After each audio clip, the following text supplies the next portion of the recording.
What's up, everyone? I'm James with Microvellum, and I want to talk about exchange events.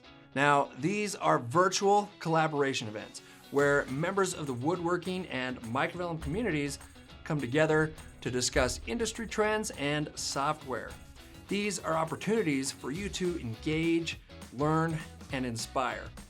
Our first exchange was held in July, and in case you missed it, here's a quick recap. In this event, we discussed how companies are handling rising material costs. We also heard from our guest host, Jacob Edmond, about the future vision and rebranding of the Microvellum User Advocacy Group.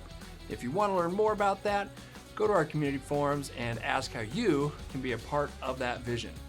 In our event, we also discussed what companies are doing to control material thicknesses within Microvellum and on the shop floor.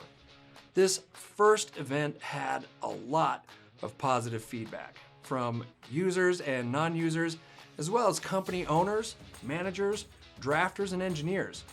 These are a great way to step up your game, not only with our software, but with the woodworking industry as well. So, if you missed our first event, don't sweat it.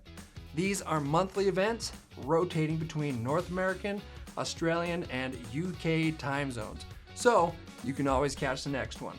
Or go die hard, get up early, go to bed late, and hit up all the events. Whatever you do, don't miss the action. Join us for our next Microvellum Exchange.